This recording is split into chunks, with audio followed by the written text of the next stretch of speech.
Alléluia. Et c'est mon abat koyoka mate ya manzambe pe ba ko bomba mango. Mokonzi aza na bino.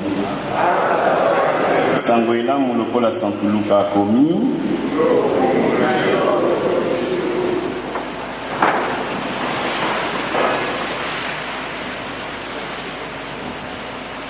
Onzela bazali kokende. Bakuti mboka yoko yezo ayingeli wana. Mwasi moko kombo ya ye Marthe ayambiye ondako ya ye.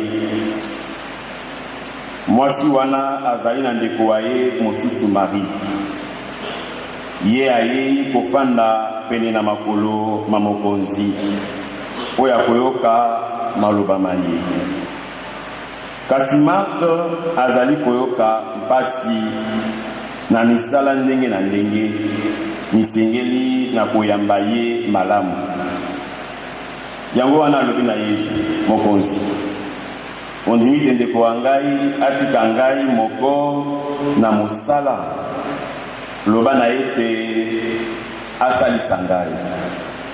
Kasi mokonzi azongisi, Marthe,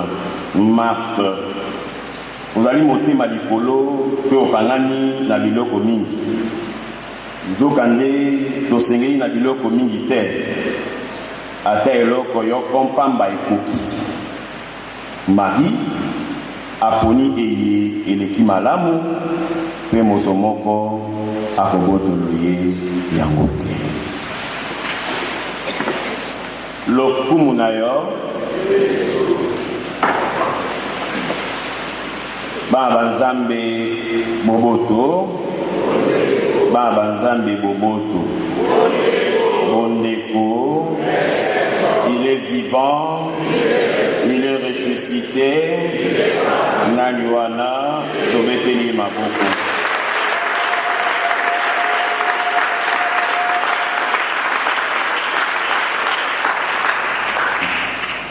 Vous savez, nul ne peut échapper à la volonté de Dieu, ni au projet de Dieu. Personne, ni moi, ni vous. Personne ne peut échapper à la volonté de Dieu. Prenons l'exemple de Jonas, il voulait contourner Yo. Il est vivant. Yo Kakali. Et c'est comme ça que le Seigneur procède.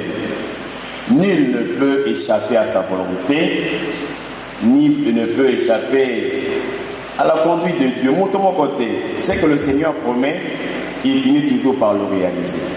Peu importe le temps, peu importe le jour, peu importe la personne d'ailleurs. C'est comme Isaïe dit que Marie a poni une femme simple de Jérusalem, a poni. C'est comme ça que le Seigneur choisit, il atteint au Kimiwa. C'est quand le dit, moi, mokoki. Amen. Hein? On a dit vraiment l'imoso. Quand il va aller à Banzambe, le Seigneur n'aime pas la mort d'un pécheur.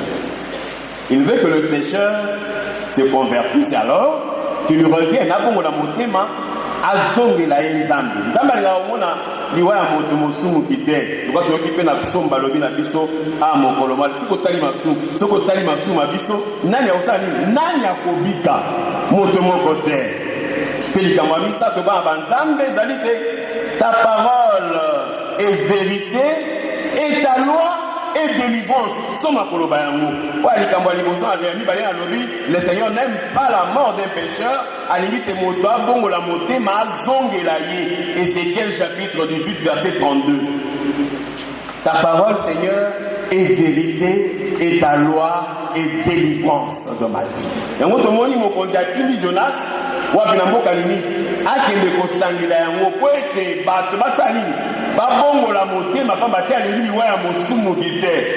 qu'est-ce que ces gens-là ont fait? Ils ont écouté la parole de Dieu, la contemplation, l'écoute de la parole de Dieu, la méditation de la parole de Dieu.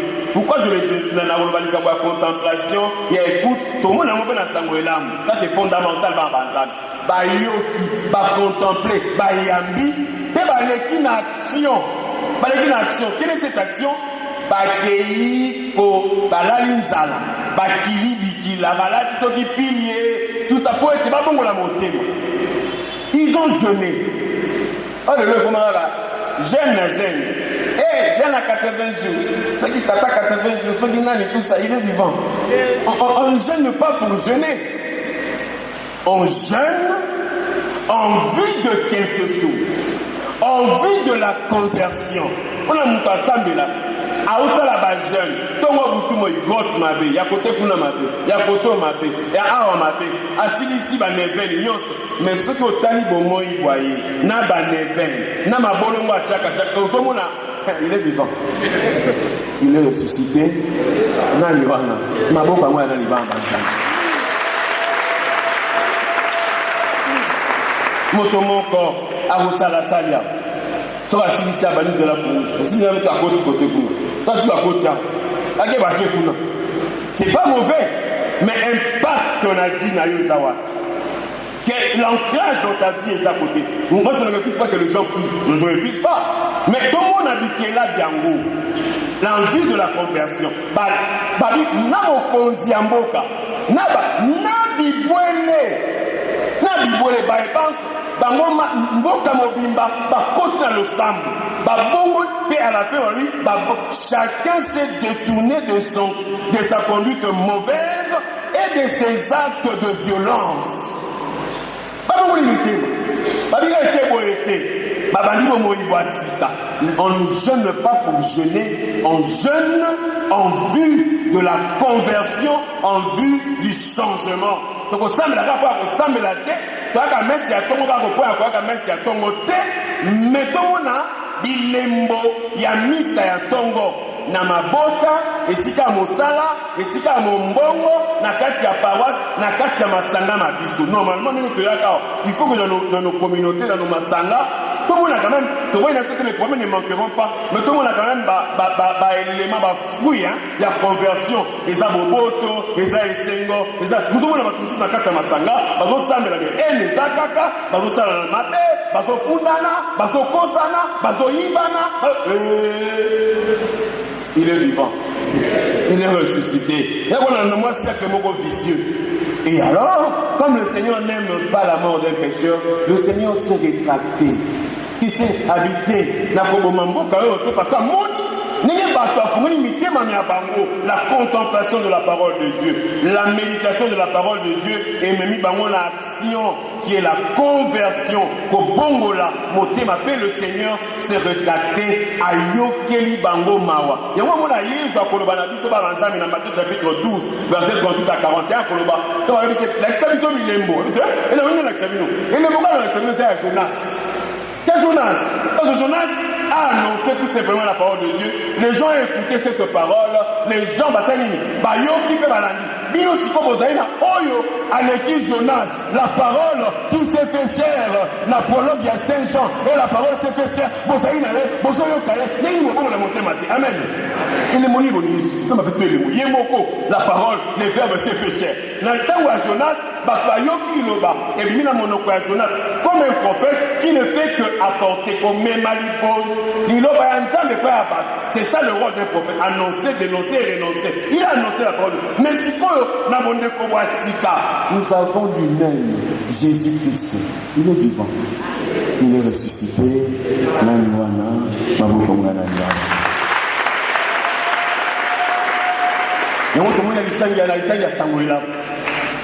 Et Jésus est allé à...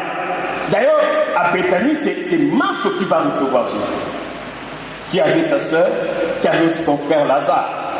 Marc reçoit Jésus. Un élément fondamental, l'accueil. L'accueil. Aujourd'hui, ici, l'accueil, elle accueille Jésus lui-même comme parole de Dieu, comme par verbe ses péchés. L'hospitalité.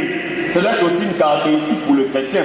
L'hospitalité, ça a été non. L'hospitalité, ça fait la disposition de cœur, la disposition de ton temps, de ta vie. Et là, ils ont des problèmes, hein.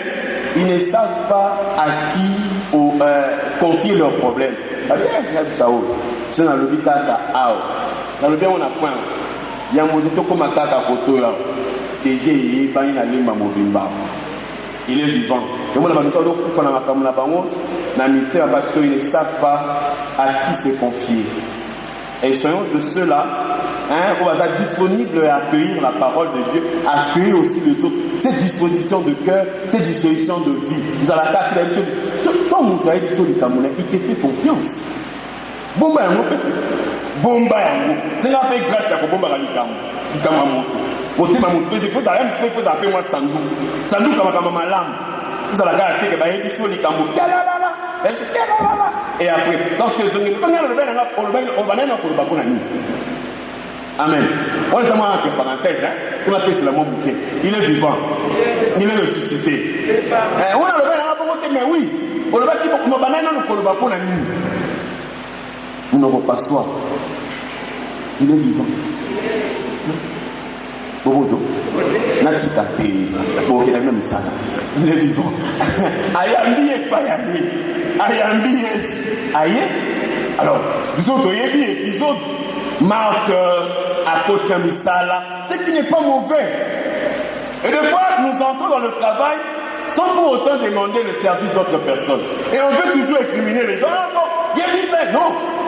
Est-ce que tu as demandé service? Est-ce que le Seigneur va s'allier ça? Baboui.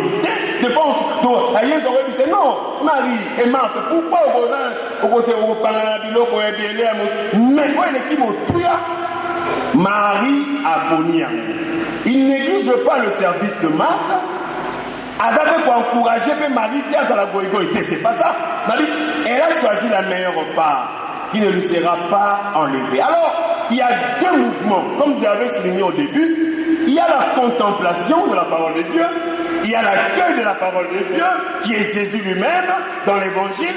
Et cet accueil doit nous amener à l'action qui est le service. Et Jésus concilie les deux mouvements-là. Et dans la vie de Jésus, il prenait le temps d'aller contempler son Père, d'aller prier avec son Père, et il descendait pour l'action, pour guérir, pour sauver, pour délivrer, pour la c'est ça, on contemple Jésus, on écoute sa parole pour l'action, pour le service. Et c'est ce que le Seigneur nous appelle. C'est ce à quoi nous sommes appelés. Et ce matin, nous venons à l'église ici pour prier. Pour que tous pour devenir les autres Christ pour les autres, rendre service aux autres, amener la paix, amener la joie, amener le service.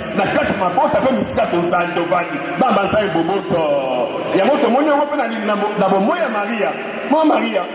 Qui a accueilli la parole de Dieu? Oh, je suis la servante du Seigneur qui me soit fait, c'est votre parole. Et après cette rencontre, elle part rendre service à sa cousine Elisabeth. Voilà la contemplation, là où ça nous amène. Et pour finir, mes frères et sœurs, Jésus a révolutionné les choses.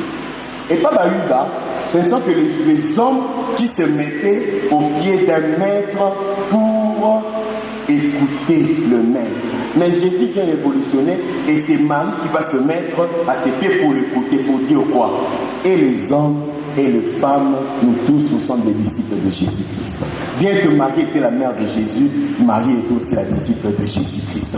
Aïe, à l'homoli discrimination, à Zonisi Bomoko, Nanibali, Nabasi, Bisobaso Bae Kolibaye. Il y a un moment, il y avait des hommes et des femmes qui suivaient Jésus et qui servaient Jésus. Que le Seigneur nous donne la grâce de le contempler dans sa parole et de se mettre à l'action qui est le service pour les autres en vue de la conversion et du changement de ce monde. Amen.